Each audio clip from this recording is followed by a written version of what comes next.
You gotta love ice skating this early in the morning. At least got some sunshine. It's starting to warm up. We're still running no heat calls. This will only get slicker as that sun comes out. Induced draft motor. It's an old guy.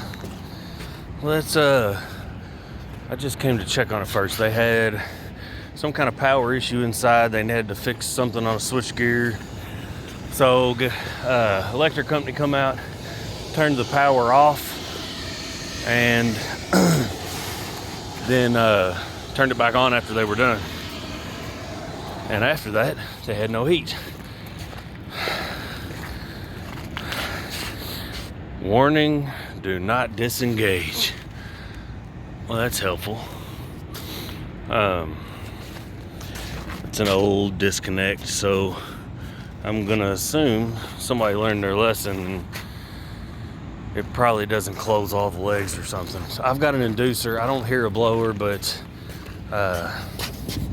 this could be a simple reset after they had whatever power issue they had. So let's go down and grab some tools and a drill. We'll see what we got here.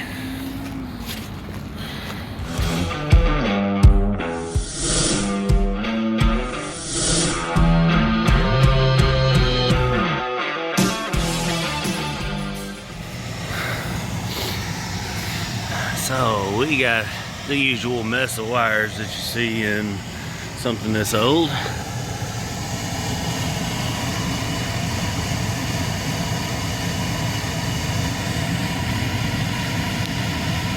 That was 4 flashes. I don't know what the hell that means, but I bet I might be able to find it somewhere. Welcome to the valley, man. It's like mid-20s this morning. We're gonna have mid-50s this afternoon. The rest of this week's supposed to be like 70. We're out running no heat calls. We'll be running no cools later. Everything looks good. The one thing I do notice, if y'all hadn't caught it yet, is that overload breaker's off, which would make sense for our lockout if it's a limit trip maybe, but we're not going to kick it back on just yet. I want to get into the blower. It's going to be on the other side, make sure all that looks good, and then we'll check our phasing, because I don't know, they said the electric company didn't change the transformer or anything. They just shut the power off for them so they could do something inside. This is a manufacturing plant of some sort. So I don't know what they did inside or where that power comes from, but the only motor I've got running now is a single phase. So we need to verify I've got 3-phase and kind of move forward from there.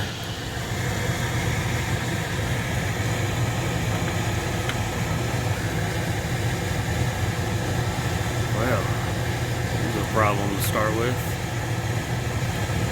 And pretty sure I see him come inside. Oh, there it is. Alright. Let's try again. 102.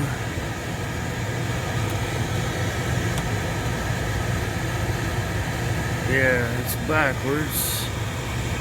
So let's go look at the blower motor.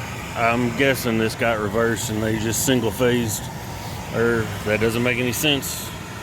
Unless we have been warmer.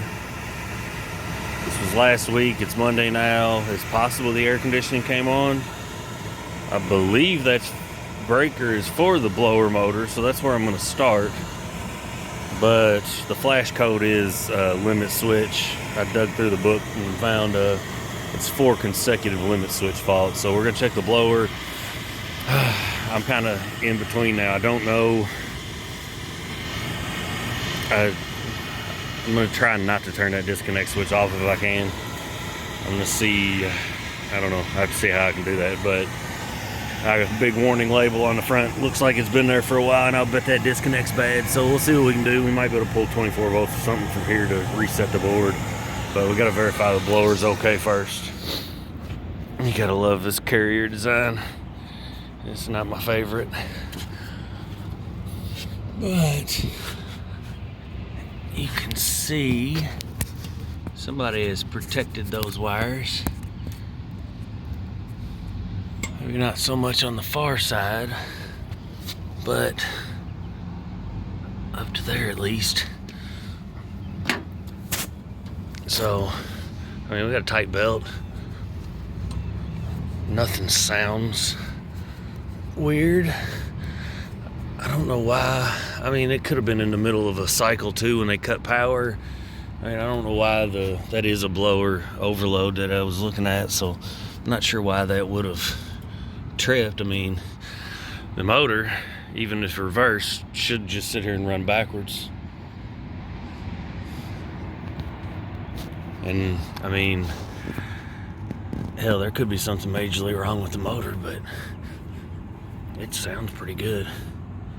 Otherwise, like I said, that motor should have just been sitting there running backwards and tripping the limit. Let's verify we don't have any shorts or anything like that on the output side of that overload. And then, as long as we ain't get any shorts, I'll kick it on and we'll see if it's going the wrong way.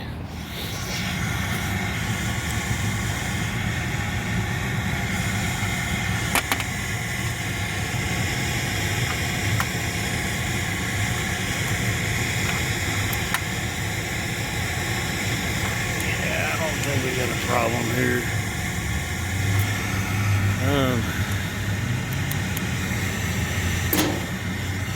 Let's get an amp draw. I can see we got yellow, black, and blue. We got yellow, blue, and black. Somebody's corrected this in the past, so I don't want to go changing anything.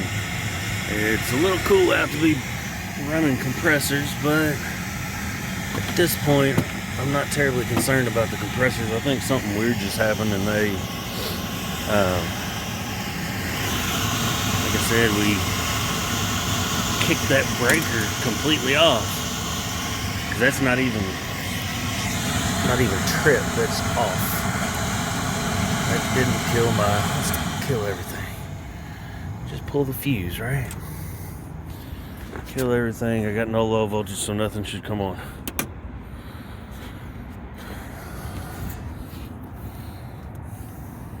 This.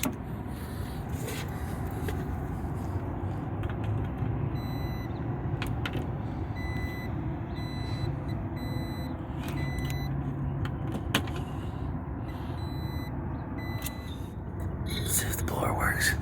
That motor sounded good. The burners don't look awful. I mean, for the most part, this guy looks in pretty good shape. It's not so rusted. They don't make heat exchangers like that no more. These heat exchangers were pretty tough. So let's plug everything back in and see if my blower doesn't come on.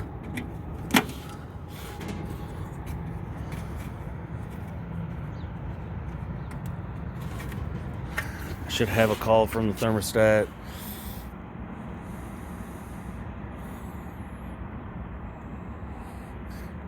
Compressor. I don't remember how these. We'll give it a minute and see if she don't kick on. I do have a little picture here. Indoor fan, yeah. Indoor outdoor fan. That's a 2-pole. This can be that guy there. It's probably more pitted than the rest. Let's bump it and see what happens.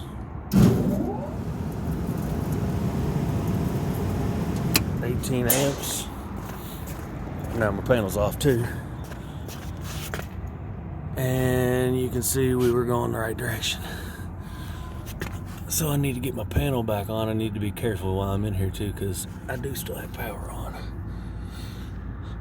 I'll get in there and check the amp draw, but let's get these panels back on and cycle it. Trying not to bust my ass out here. Fire.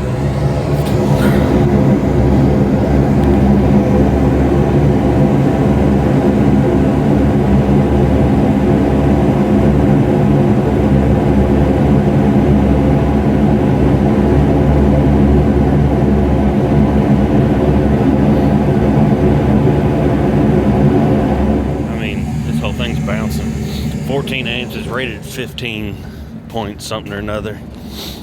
I need to get this panel back on.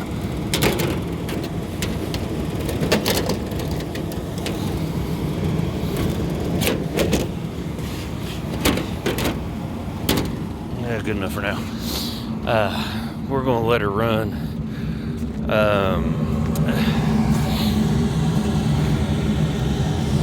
Dropped a little more with that door back on. Look at that inducer.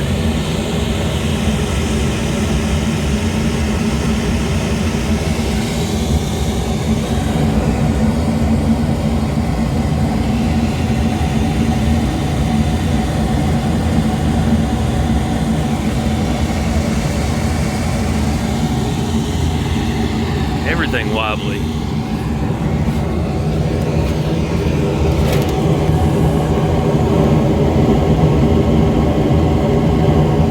I mean, those burners look pretty good.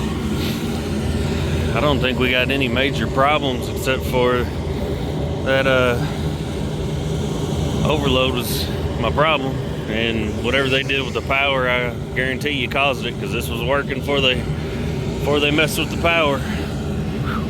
I'm ice skating up here, Jesus.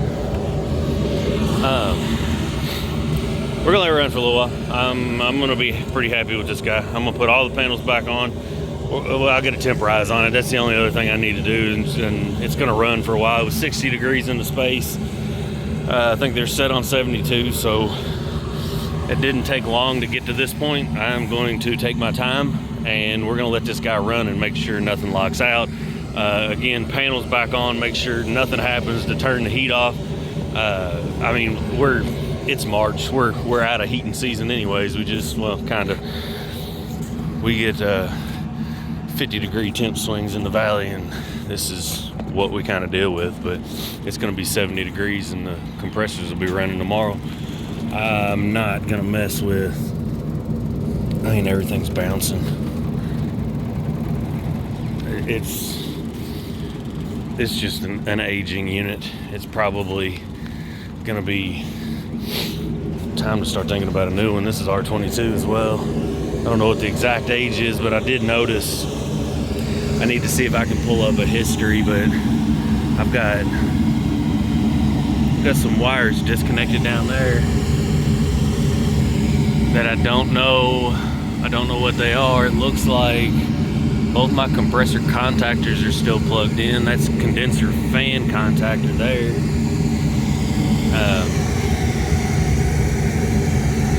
And that's you can see 14.6.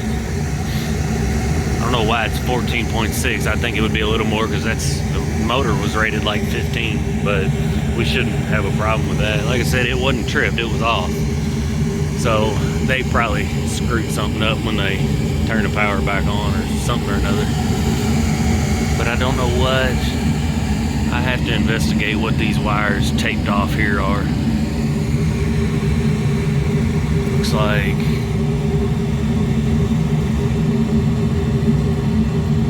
you know what? I bet these temp switches are for crankcase heaters. And I don't know what this is.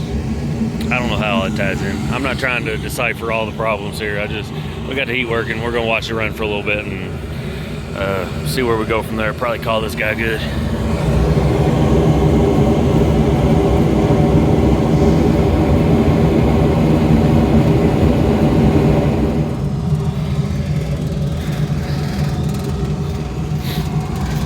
Just an old wobbly sumbitch, man. I mean, this whole thing, we've got neither crankcase heater's working. You can see somebody's put some tattletales on the low and the high pressure switches because they've had issues in the past. As you all may know, these got CLO boards. So, 2 CLO boards for first and second stage. Second stage has had some trips just reading over the tags, and they've been reset. And as you know, most people just reset them because they're just nobody knows how they work. So we just reset it and run, throw tattletales on the thing. These can be tricky because these coils, these are a thick coil. These aren't as bad. They had another series of these that were like double the thickness, and you couldn't get the things clean, and you would tear them up. If you rinse them from the inside here, you gotta be real careful because you'll bend the fins over. But this guy's seen better days, man. Filter dryers. Those look like original filter dryers, which is pretty amazing for something that's this old. I don't know if the wheel's out of balance. I didn't hear a bearing, and I don't hear anything too crazy out of the blower. But this whole unit's just got a little shake to it. We're just watching it run now. I'm just checking a few more things. I'm not cycling. We're gonna write all of that up as far as the crankcase heaters, but I'm not cycling these compressors. It's too cold and too early on Monday for me to, and they're too old. I don't want to damage anything. I could probably bump them and be all right. I might do that. I might give it some run time first. This heat's gonna be okay. We can worry about the rest of the stuff when the time comes. So while we're letting the space warm up, I've traced some wires, and for whatever reason, I don't know what this one is. This is the other side of my crankcase heater, and it's fed from, they are fed from these top two relays. So I don't know. I'm gonna check the ground, and we're gonna try to plug these back in and get the crankcase heaters on. I'd like to bump the compressors, but I was trying to figure out why they weren't working. I don't know if they had issues with something tripping in the past. There's nothing on the tags to say anything about it. They're taped up, so somebody's been in here messing with them. We might ohm them out first and see, to make sure they're good before I turn them back on, but that's kind of where I'm at. This thing's still running. The heat's gonna be all right. Just wanna make sure I don't run off too quick and leave it. All right, so here's where we're at. There's no problem with the heat on this guy. Came back over to look at this. It's old. I think I read it wrong at first. It says does not disengage. So some of those knives on the inside of that thing, you can tell they're old. I popped it up and looked at it, but I did not want to turn them off. And without killing the power, I can't get my crankcase heaters back on, which I located, but I'm not messing with any of that right now. So I'm gonna tag it, and I went down and talked to the guy. It's 70 degrees in there. Heat's working, he's happy. I think we're gonna come back at some point when it's a little bit warmer, and we can check out the cooling and give him a full recommendation. I just hate to say, hey, you need a new disconnect, because we know he needs a new disconnect. He said he's been told that before. But then, we come back out, a couple weeks later or whatever, cooling's not working or something or another, and he's got a bad compressor, or we know the crankcase heaters are possibly bad. That's why they're disconnected. Maybe they're okay, but I'm not messing with that right now. We need to check the crankcase heaters, be able to shut that off at least with time. I don't want to make anything worse right now. So we'll see how long this is. Maybe I'll take y'all along with me for the day. I don't know what else is going on. Like I said, it's warming up, so we haven't been terribly busy. But anyways, maybe we'll have another service call. Maybe we won't. Maybe I'll see you next time. Maybe I won't. Leave a trade bear and you found it. See y'all next time.